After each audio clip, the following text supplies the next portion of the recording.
Jangan lupa subscribe di YouTube channel Metro TV News dan juga nyalakan notifikasinya.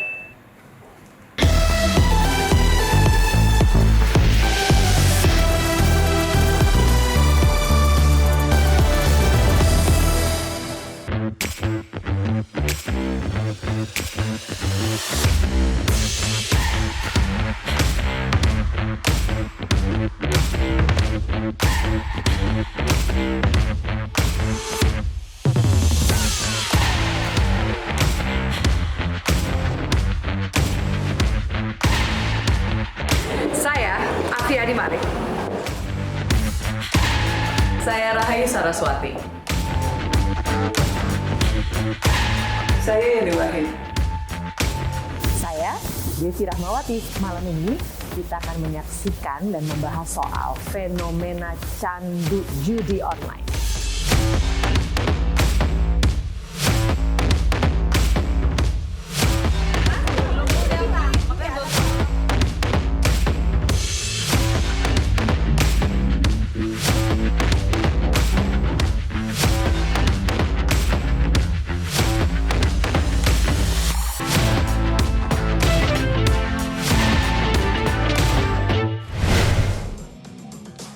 Pemirsa, fenomena judi online semakin meresahkan di tengah masyarakat. Bayangkan saja korbannya mulai dari anak sekolah hingga orang tua. Dari yang tinggal di pelosok perkampungan hingga yang tinggal di apartemen mewah di pusat kota. Jangan-jangan Anda atau orang yang Anda kenal adalah salah satunya. Wajar saja kalau Pusat Pelaporan dan Analisis Transaksi Keuangan atau PPATK mengendus perputaran uang di bisnis judi online ini dengan angka yang fantastis, yaitu 155 triliun rupiah. Celakanya, judi online ini susah sekali diberantas. Bahkan bandar besarnya di Tenggarai sudah berada di luar negeri.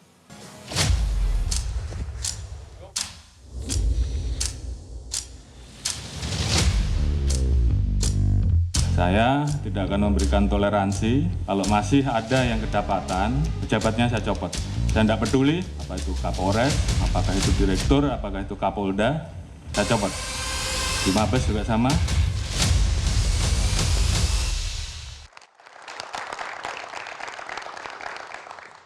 Dan pemirsa, sebelum kita membahas lebih lanjut mengenai betapa meresahkannya penyebaran judi online ini, saya berhasil mewawancarai seorang pelaku judi online yang omset perharinya rata-rata 4 miliar rupiah. Kita saksikan bersama. Bisa Anda ceritakan bagaimana Anda bisa terlibat dalam perjudian online? Dari mana ceritanya Anda bisa masuk ke dalam jaringan itu? Awal mulanya saya kerja di perusahaan lainnya, itu rental. Kemudian ditawarkan untuk jabatan yang gaji yang lebih tinggi, sehingga pindah ke perusahaan tersebut. Tapi Anda tahu apa yang Anda kerjakan berkaitan dengan judi online yang melanggar hukum? Ya, tahu. Bagaimana perekrut Anda meyakinkan Anda untuk bergabung? Diinfokan kalau ini aman, nggak apa-apa, kayak gitu. Apa yang Anda kerjakan dengan mendapatkan gaji 25 juta rupiah? Lebih ke handle adminnya, auditnya. Kemudian juga cek-cek di setiap tempatnya, tapi lumayan banyak tempatnya. Ada berapa tempat? Kurang lebih 20 lebih ruko. Jadi satu ruko itu bisa diisi berapa pekerja? 60. Sebagai gambaran, jika saya atau ada orang yang ingin ikut mencoba judi online, seberapa besar kemungkinan saya menang? Untuk persentase kemenangan kita juga tidak tahu pasti, karena game itu juga kita bekerja sama dengan yang lain, dengan produk luar. Untuk sistem kemenangan, kekalahan kita pun tidak bisa mengaturnya. Tapi memang dari pihak gamenya sudah menjamin kalau dalam 1 bulan itu tidak kecil kemungkinannya untuk rugi. Sempat disampaikan oleh pihak kepolisian targetnya bisa sampai 3,9 miliar per bulannya. Itu keuntungan ya. Oh, itu keuntungan. Jadi tapi ada kalanya juga rugi dalam sebulan itu. Untuk untung tertinggi itu berapa nominalnya? Wah, saya nggak ingat, tapi nggak tahu pasti ya, karena kalau keuntungan kan global. Sedangkan saya pembukuannya itu per webnya. Oke, per web berapa?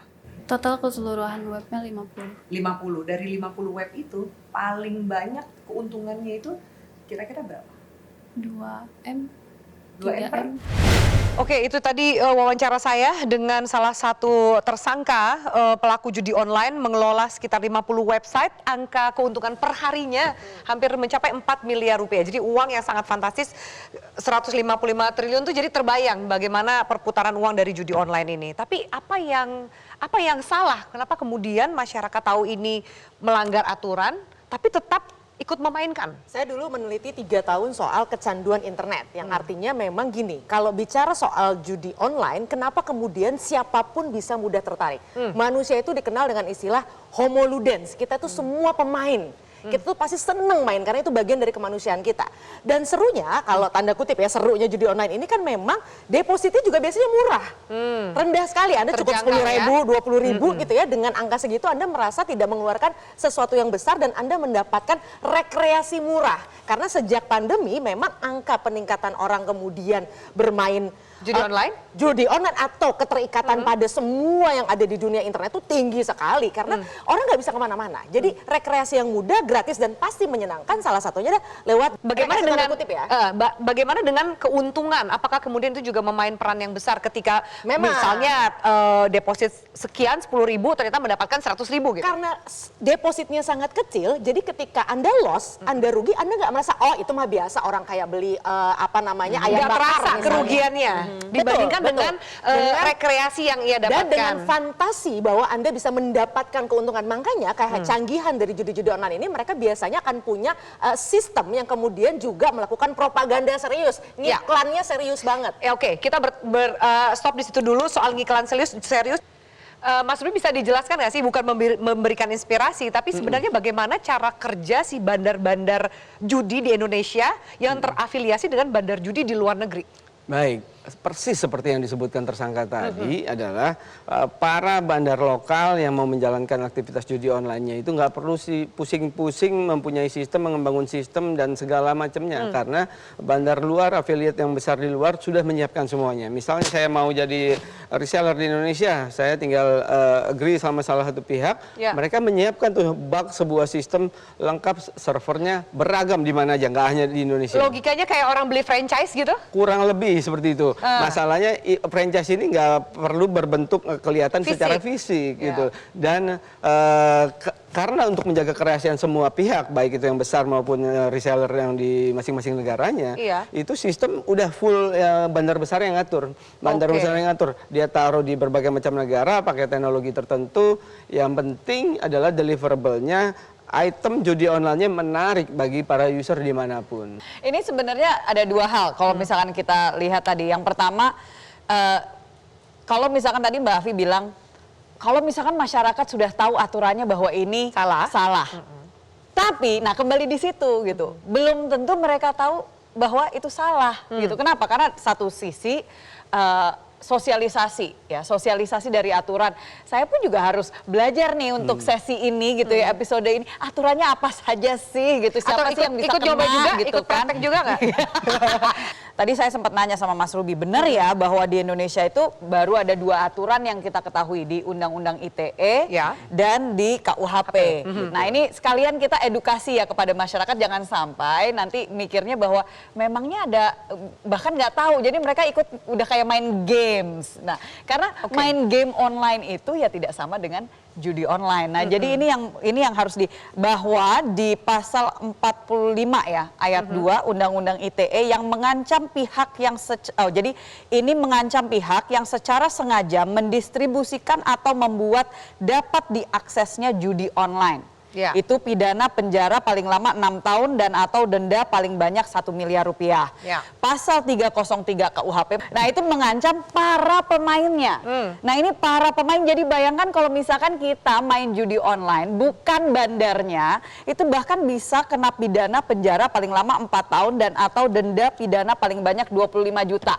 Di Superwoman sudah disampaikan, jangan sampai kalian menggunakan alasan tidak tahu aturannya. Ini menarik ya, tadi Mbak Saris bilang, iya mungkin banyak yang nggak tahu, tapi bisa jadi kamuflase yang digunakan oleh para bandar ini seakan-akan mengurangi rasa bersalah dari si orang korban yang bermain, ya kan, meningkatkan rekreasi adrenalin mereka. Apalagi pandemi, Lagi nggak pandemi. bisa keluar waktu kemarin, akhirnya ya mau Ada tidak mau hiburannya. mencari hiburan di rumah. Nah, kamuflasenya tuh apa aja sih supaya jelas? Salah satu kamuflase yang paling banyak terjadi di Indonesia, si pelaku yang di lokal itu, mereka meyakinkan para pemain bahwa akan aman main di Tempat dia? situs online dia, judi online dia, oke. karena transaksinya, depositnya itu manual.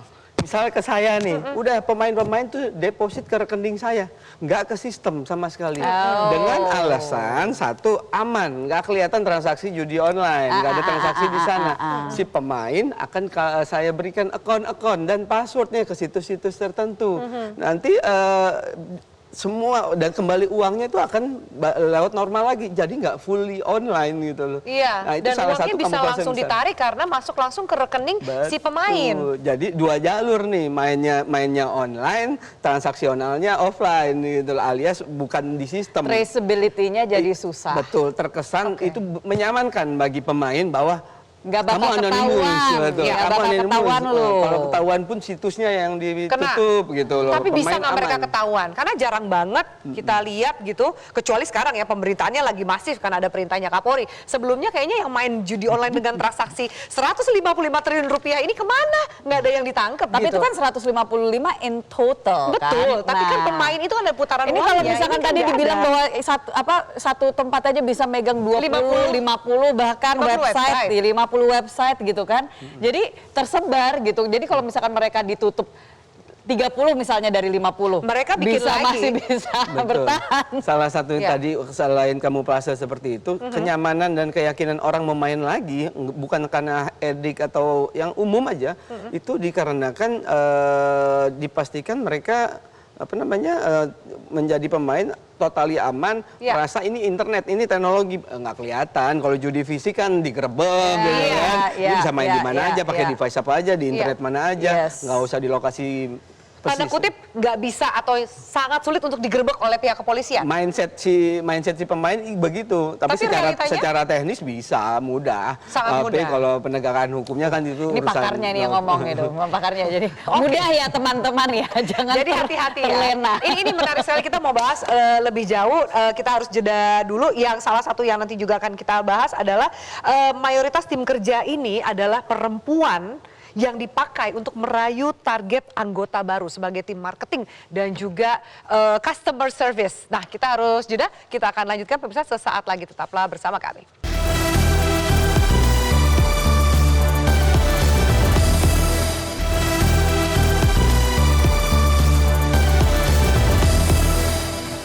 Saya mau bahas soal cara kerja. Bagaimana kalian menjaring korban, memikat orang untuk kemudian ikut permainan judi online. Seperti apa tuh cara kerjanya? Promosi di sosial media.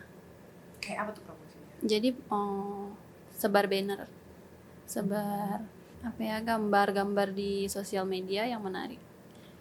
Itu aja, sama video-video kemenangan. Itu. Tapi kan judi online ilegal, pasti udah ketahuan kan? Apakah dikamuflase dengan promosi apa? Ditulis judi online. Ya, gamenya jelas, semuanya jelas. Itu biasanya di marketing paling pembedaan antara huruf O menjadi 0. Jadi sistem kan nggak ngebaca kalau itu tulisannya online. O-nya diganti huruf 0 supaya tidak terdeteksi oleh sistem. Dapat kemudian keuntungan bisa satu web anggaplah sekitar 2-3 miliar tuh gimana caranya? Itu dia sih, sebar promosi sebanyak-banyaknya. Dapat nomor telepon orang-orang itu dari mana? Kita nggak pakai nomor telepon, kita cuma pakai sosmed. Pakai sosmed. Jadi masuk ke DM orang-orang yang punya sosmed. Lebih ke sebar bannernya, jadi punya akun sebanyak-banyaknya, kita terbangkan posting-posting gitu. Web judi online yang baik tuh gimana? Withdrawnya selalu dibayar. Jadi ketika menang cairnya cepat. selalu dibayar ya. Cairnya cepat sehingga itu yang bikin web itu terkenal dan banyak orang yang main di situ. Itu tadi cuplikan wawancara dengan pelaku judi online mengenai bagaimana cara mereka memikat para pemain dari segala lapisan. Banyak yang tergiur karena dengan hanya bermodalkan deposit mulai dari Rp20.000 saja.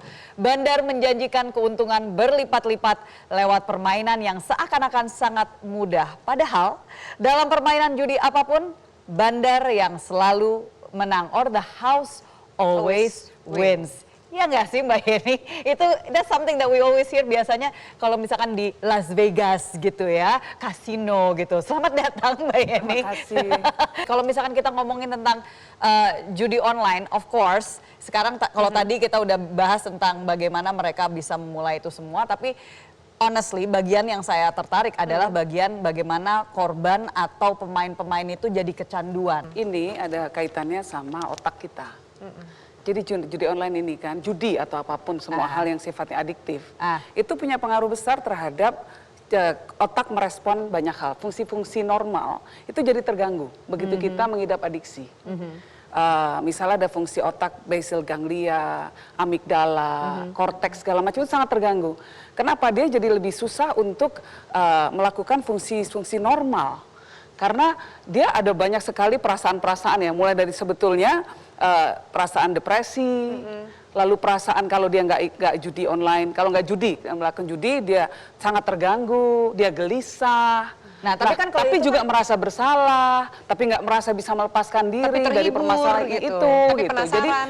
Jadi ini masalah besar. Aku juga tertarik dari segi sosialnya gitu. Maksudnya apakah it is just karena bosen, apakah karena penasaran, atau menganggap bahwa oh itu hanya game karena mereka nggak tahu bahwa itu judi gitu loh. Ya, banyak faktor sih Kak yang memang kemudian berkelindan kan. Jadi pertama memang kalau bicara tadi dia bilang dia serius banget nih bikin iklan. Nah, iklan itu menjanjikan beberapa hal. Pertama, prestis. Orang-orang sekarang itu butuh banget pengakuan. Makanya media sosial tuh hits banget karena semua orang butuh pengakuan. Dan dengan judi, dengan menang saja tuh mereka sudah merasa, wow, I'm something gitu. Gue udah pernah menang nih gitu. Kemudian juga kebebasan. Dia merasa bisa bebas, bisa melakukan apapun. Belum lagi unsur pelarian. Nah ini sesuatu yang memang didesain betul dalam konteks persuasinya. Bahkan yang paling menarik, riset-riset menunjukkan iklan atau kampanye yang mengatakan jangan judi itu malah justru mendorong orang pengen judi. Menambahkan tadi penjelasan dari Devi ya, jadi dari wawancara yang kami lakukan gitu, ada keterangan gimana tadi caranya supaya bikin orang tertarik. Satu, menggunakan jasa selebgram, tokoh-tokoh yang jadi idola, tokoh-tokoh yang banyak followernya atau influencer itu ikut mempromosikan situs judi online. Kedua, mereka itu mayoritas tim kerjanya adalah perempuan. Kadang-kadang hati-hati kalau misalnya dapat WA atau kemudian pesan dari gambar perempuan cantik, kita nggak tahu jangan-jangan di balik komputer mereka kumisan gitu kan. Jadi hati-hati. Mayoritas kerja perempuan itu dipekerjakan untuk merayu target anggota baru. Lalu menawarkan keuntungan yang sangat besar. Terus bekerja itu sangat sistematis ternyata. Mereka tuh nggak hanya nyebar gitu aja. Mereka tahu targetnya siapa dan cara mereka menjerat target itu. Gitu. Jadi gini, kenapa bahayanya judi online itu? Dia itu triple addiction. Kecanduan pada internetnya, kecanduan pada judinya, dan kecanduan pada pornografinya. Karena salah satu cara untuk memancing adalah tampil intuisi itu. Something yang berkaitan dengan pornografi, termasuk juga di ada keterangan itu, mereka juga menawarkan untuk menonton film-film porno yang kemudian terafiliasi kepada situs-situs kalau diklik. Jadi adiksinya pun juga dimainkan dari segi itu gitu. Jadi judi online ataupun judi biasa itu emang sebuah bisnis yang sudah lama gitu kan. Kebetulan aja di salah satu negara kayak kita ini dilarang. Nah mereka itu ngebuat bisnisnya itu memang sudah mature, risetnya udah banyak. Nah makanya kaitan antara pornografi sama judi itu memang sudah hasil riset mereka. Itu matching gitu loh. Makanya betul. Selain tadi iklan-iklan pakai medsos segala macam, sebenarnya kita juga akan tersajikan iklan judi online saat kita membuka situs-situs yang pornografi. Kalau kita kena itu kan terus-menerus kita kayak nggak bisa keluar dari lingkaran setan itu. Nah, baru bisa keluar kalau dimatiin tuh si bicara tentang lingkaran setan di TikTok nih. Dimatiin. Handphonenya, gadget handphonenya ya. Jelas itu maksudnya. Jadi di TikTok ini banyak sekali konten-konten yang menceritakan mengenai orang-orang yang hidup sengsara setelah kecanduan bermain judi online ya. Harta habis atau keluarga mereka menjadi berantakan. Jadi mari kita simak video berikut ini. Aku tak ingin menangis, menerka gerimis di sepanjang lorong itu. I take the ball, I bounce it, I shoot, I miss it. Aku tak ingin menangis, menerka gerimis di sepanjang lorong itu. Aku tak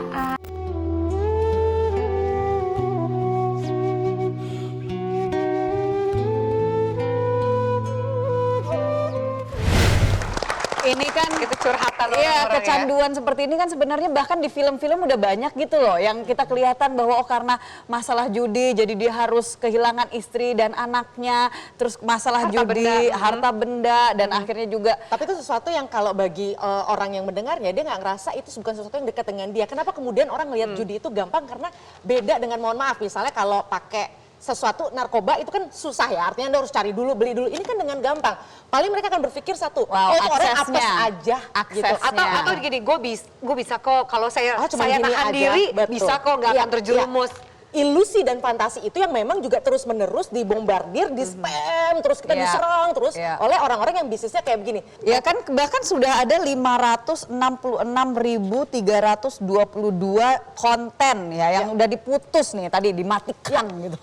Itu Nah, banyak cuman banget karena gitu. kan memang ini satu bisnis yang serius, begitu dimatikan artinya setahu saya di Kominfo tuh ada orang yang kerjanya 27 jam, emang tugasnya ngawasin Lu pakai 27 jam Udah dari plus, universe yang mana gitu. Ini kayaknya udah multiverse nih dia mainnya. Kan? Karena persoalan konten negatif itu bukan cuma pornografi, tapi ada banyak konten-konten lain dan itu kan manusia yang bekerja. Jadi artinya memang karena ini suatu industri yang gede banget, orang yang kemudian nutup dia pasti punya cara untuk bisa hilang satu Mengakses tambah lagi. 100 lagi dan sebagainya. Nah itu yang mau aku tanyakan ke Mas Ruby, karena kita tahu bahwa salah satu tantangan dari pemberantasan judi online, jadi situs judi itu bisa diproduksi ulang dengan penamaan domain yang mirip. Lalu kemudian kayak tadi pengakuan dari tersangka, oh gampang caranya, kita rubah huruf jadi angka supaya nggak kedetek gitu oleh sistem yang bisa menutup situs mereka. Itu gimana sih Mas? Baik, kan sesuatu akan tampil di internet itu membutuhkan pertamanya adalah IP address,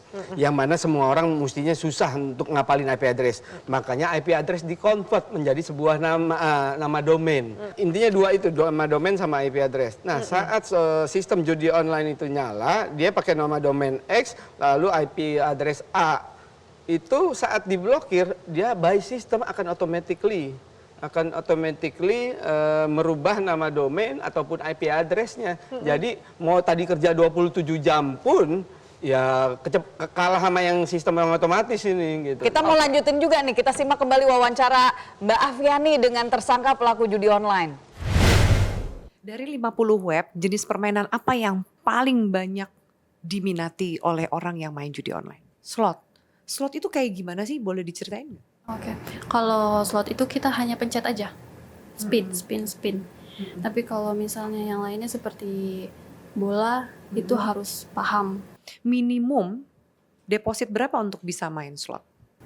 20.000 Paling tinggi deposit berapa? Ada limit maksimalnya? tidak ada. Paling tinggi yang Anda ketahui ada orang pernah main berapa? 200 juta. 200 juta. Gamenya apa itu? Ada slot juga pernah ada, kasino juga. Kalau 200 juta menang dapat berapa itu? Pernah ada yang melakukan withdraw 1M pernah ada. Luar biasa ya maksudnya ya, informasinya yang langsung datang. Tapi kita yakin bahwa sebenarnya mereka dari Kominfo maupun juga dari kepolisian sudah lama mengetahui hal ini. Ini kan hanya karena belakangan ini tiba-tiba terbongkar. Tapi sebenarnya kan sudah, ini pasti Mas Ruby udah tahu lah, udah lama sebenarnya itu. Tadi kan bahkan 566.000 konten ini udah dari tahun 2018 bahkan. Itu sudah ada penanganan. Ini luar biasa, berulang kali Karena Dan tadi yang sepertinya dijawab itu kan, karena kemudian satu kali ditutup, sistem bisa menduplikasi itu. karena memang ternyata tidak mudah memberantas judi online. Dari Mbak Afi, kesan yang didapatkan mungkin tadi bisa selain dari pas tadi wawancara itu, di luar dari itu apa dia ada kesan bersalah nggak sih? Jujur ya, pas saya tanyakan apakah dia menyesal gitu, dia bilang dia sangat menyesal. Tapi pada saat saya tanya apakah keluarga Anda mengetahui dan apa yang mau disampaikan kepada keluarga kamu, ya jujur dia menangis ya. Dia bilang tidak sepadan semua uang apapun itu ketika akhirnya dia yang harus berada di balik jeruji. Sementara, nah ini akan kita bahas. Sementara bosnya dia itu sudah nggak tahu kemana, DPO, dan kemudian jangan-jangan sudah ada di luar negeri. Bisa nggak sih bosnya itu, kepala para bandar judi itu kita bawa gitu loh. Nah, karena itu kita mengetahui tadi tidak mudah untuk memberantas, apalagi yang baru-baru terus bermunculan gitu kan. Begitu pemerintah memblokir aplikasi dan situs yang ada karena bergerak secara online, sindikatnya juga bisa berada di mana saja. Lalu apa dong upaya kita agar tidak kalah gesit dengan para bandar judi beromset miliaran hingga triliunan tersebut? Jangan kemana-mana pemirsa, kita akan lanjutkan setelah yang berikut ini.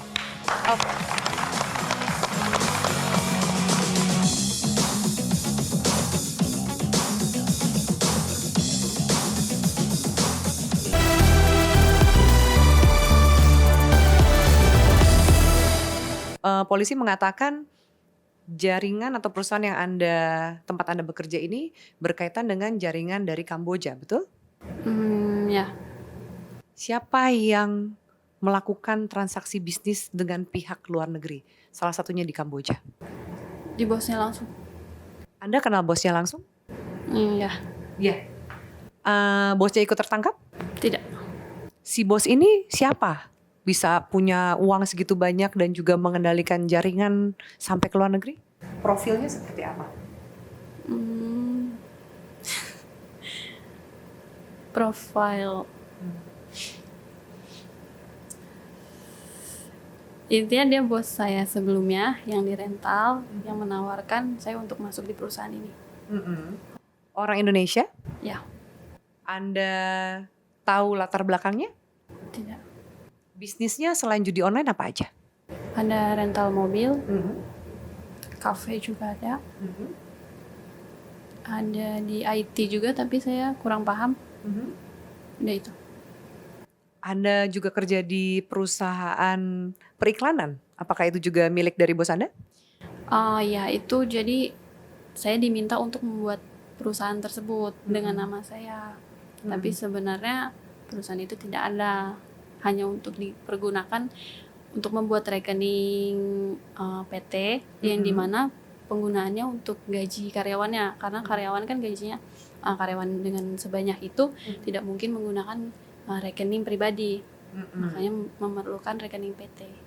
Jadi PT-nya PT bodong ya, bohongan hanya untuk transaksi pembayaran gaji karyawan. Oke. Mas Ruby tadi sempat menyatakan bahwa pas gampang kok, walaupun ada rasa aman, merasa tidak akan, pasti bisa kok untuk terselidiki. Ini kenapa bosnya masih belum bisa ditangkap? Iya, tinggal kemauan dan pakai pakai cara yang benar gitu. Kebetulan kalau saya kan memang di swasta, kerjanya memang fokus beginian, ya kita tahu semua cara teknik-teknik ini dan para pelaku seperti ini, dan kita dapat ilmu dari seluruh dunia di conference-conference, di asosiasi-asosiasi kita. Ilmunya semuanya ada, sebenarnya ada. Bisa. Betul. Tapi Mas, bisa. kan begini, persoalannya masalah judi ini kan di sebagian negara, mau yang fisik maupun tidak itu memang legal. Ya, jadi mestinya sih teori, teknik, tools semua sudah ada tersedia. Kalau mau melawan mereka dengan proper, mereka fighting seperti ini, seperti tadi disebutkan, fighting seperti ini hanya di negara-negara yang melarang judi gitu loh. Di negara-negara yang lain mereka jalan-jalan kan nggak bisa tiba-tiba sekonyong-konyong kita menangkap orang tersebut karena dia kan ada di sebuah negara yang memang melegalkan hal tersebut. Enggak, tapi kalau misalkan dia solusinya? Kalau dari segala segi hukum kan dia melakukan kejahatan di sini bisa dong. Di Undang-Undang ITE kita udah disebutkan yang melanggar pasal di salah satu di Undang ITE, berarti kan kalau ininya substansinya unsurnya adalah judi online. Nah itu disebutkan di Undang-Undang ITE beroperasi di Indonesia ataupun di luar. Nah, Mas, tadi yang menarik adalah soal pencucian uang. Bagaimana uang yang begitu besar gitu dari yang didapat dari judi online ini diputar lewat perusahaan-perusahaan legal Supaya terlihat aman. terlihat aman, mulai dari bisnis rental, perusahaan iklan, perusahaan IT. Mampukah kemudian pihak petugas kepolisian termasuk PPATK melacak bahwa ini pencucian uang, uangnya uang haram? Bisa nggak? Sangat bisa. Money laundering itu mostly kan sekarang menggunakan banking yang sudah pakai teknologi juga gitu ya. Nah, masalahnya adalah kemauan dalam mendetek money laundering di ekosistem finansial tersebut sendiri, yaitu mulai dari perbankan dia yang terima dananya, berarti dia ada KYC apa enggak, know your customer-nya, apakah profilnya bener nih, rental mobil segini tapi puterin duitnya segini. Jadi tadi balik lagi money laundering, kalau sudah terdeteksi pola itu, dan pola itu ada rumusnya, ada softwarenya, bahkan pihak bank pasti punya sistemnya. Tinggal, nah ujungnya memang mereka harus lapornya hanya ke PPATK. PPATK baru nanti submit ke penegak hukum. Nah, putus di mana, nggak jalan di mana, silakan ketahuan. coba. Oke, ini menarik ya, menyambung diskusi kita yang seru ini. Saya juga sempat mewawancarai seorang penyidik di kepolisian. Sebenarnya seperti apa pihak kepolisian membongkar sindikat judi online. Memang rupanya jaringan sindikat ini terkait dengan jaringan internasional dan sejumlah pelaku memang sudah ke luar negeri. Termasuk pertanyaan yang tadi kita sampaikan, kalau misalnya ternyata bosnya ini berada di luar negeri, bisa nggak kemudian ditangkap dan dibawa untuk diadili di Indonesia? Kita simak bersama.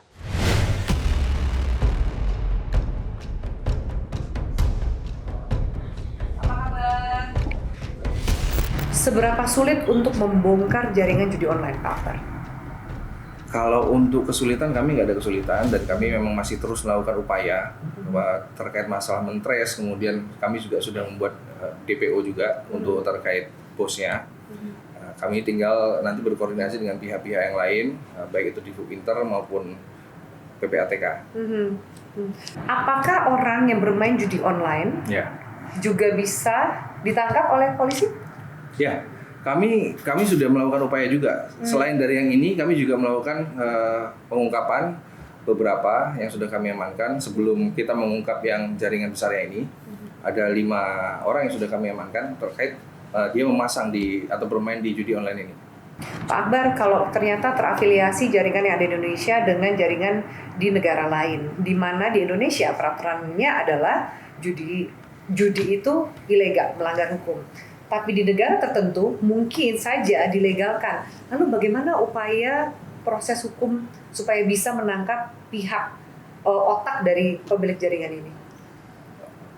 Kalau terkait masalah hukum yang berlaku adalah hukum yang ada di Indonesia, karena mereka melakukannya di Indonesia, sekalipun dia melarikan diri ke luar negeri, kami bisa tetap juga untuk melakukan upaya hukum. Jadi tidak ada celah untuk mereka melarikan diri dan terbebas dari hukum kita. Sebetulnya yang bisa dilakukan polisi salah satunya adalah follow the money. Kita bisa mengatakan, mungkin dikatakan bahwa ini kan karena domainnya di luar negeri salah satunya gitu ya, bank-bank di luar negeri, maka tidak bisa, agak susah untuk diberantas. Tapi begini, setahu saya bank, apalagi bank-bank internasional, itu sangat khawatir kalau reputasi mereka rusak. Apalagi kalau berkaitan dengan hal-hal yang melanggar hukum. Yang tadi dikatakan know your customer tadi itu. Jadi memang kita harus berkomunikasi dengan mereka, minta mereka untuk lebih mengerti siapa customernya. Dan kalau customer ini kemudian punya link dengan hal-hal yang sifatnya kriminal dan ilegal di sebuah negara, bank itu punya kepentingan untuk melindungi reputasinya. Dialah yang harus melakukan langkah-langkah gitu ya untuk menghentikan transaksi-transaksi semacam itu. Ini misalnya yang bisa dilakukan. Tapi ya memang dari pemerintah harus agak serius untuk menjalin komunikasi dengan pihak-pihak luar, termasuk di dalamnya menjalin komunikasi dengan pihak swasta. Kita sama-sama tahu biasanya pemerintah memang lebih lamban karena ada birokrasi yang panjang di dalamnya. Tapi swasta punya expertise, punya kemampuan, libatkan swasta. Tantang anak-anak hacker daripada kayak Bjorka dan lain sebagainya bikin kacau dan bocorin data. Minta mereka untuk coba bisa nggak ungkap judi online? Jadi daripada mengungkap kemudian petinggi-petinggi negara, aku bukan satu-satunya yang berpikir demikian. Mereka juga berpikir demikian. Mereka punya kepentingan untuk membereskan masalah-masalah negara kita. Mereka punya expertise, mereka punya kemampuan, mereka punya Kalau tinggal komitmennya aja nih, kita sama-sama mau nggak? Tapi memang pemerintah jangan menyudutkan hacker-hacker itu juga. Ya, udah bantu kita gitu kan. Diajak ya, jangan dibilang seolah-olah mereka tuh punya konotasi negatif. Mereka harus disalurkan, difasilitasi, diajak. Itu mungkin salah satu cara ya, Mas. Bisa kan kemudian solusi itu dilakukan? Mestinya bisa, dan di beberapa negara maju yang saya tahu confirm ahli-ahli IT security kita nyebutnya ya. Kalau di Indonesia itu kalau ahli IT security itu terkesan harus lama dikenal, diakui segala macam. Akhirnya jadi hacker aja biar cepat dikenal. Betul. Nah, salahnya adalah karena penyebutan hacker itu. Nah, kalau di luar IT security yang memang bisa ngebobol pihak A, pihak B itu mereka langsung infokan. Dan begitu dilihat recordnya dan caranya segala macam memang di luar kebiasaan atau dianggap dia genius, dia hire. Dan itu sangat banyak, misalnya salah satunya Kevin Mitnick di dunia yang paling ngetop hacker yang dicari FBI. Ujung-ujungnya dia menjadi konsultan security FBI. Jadi ada caranya. Next, solusi apa lagi yang bisa ditawarkan, Dev? Ya, pertama memang yang paling menarik adalah alarm sosial sebenarnya. Saya sepakat dengan Kak Sarah bahwa memang sosialisasi bahwa judi ini berbahaya banget karena kamu bisa jadi kena hutang, kalau udah hutang pusing puyeng lalu kamu akan melakukan banyak hal yang lain, belum lagi bunuh diri, belum lagi kalau keluarga bisa cerai berai dan sebagainya. Gak banyak cerita tentang itu. Kalaupun ada yang bercerita, followernya ada berapa banyak dibandingkan mereka yang serius bahkan meng-hire orang-orang dengan follower yang banyak. Untuk jadi mempromosikan judi online itu. informasi itu nggak seimbang. Oke. Nah, kita akan nanti bahas bagaimana solusi dan juga tips untuk lepas dari cengkraman candu judi online. Tetaplah bersama kami.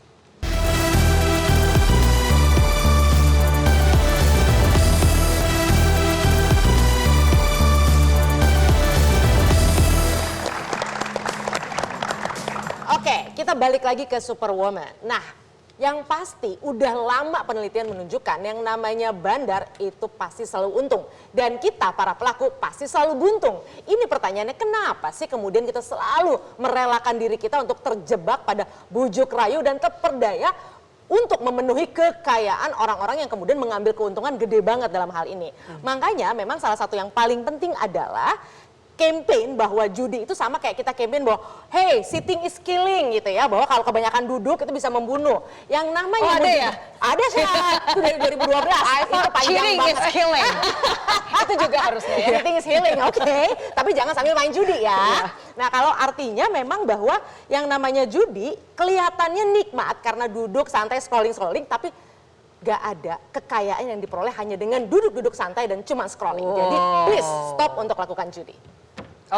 Harus kerja keras gitu ya. Pasti dong. Ini kan tapi kita ngomong-ngomong, mesti tanya hotline atau center atau fasilitas untuk membantu mereka kecanduan judi sudah ada belum?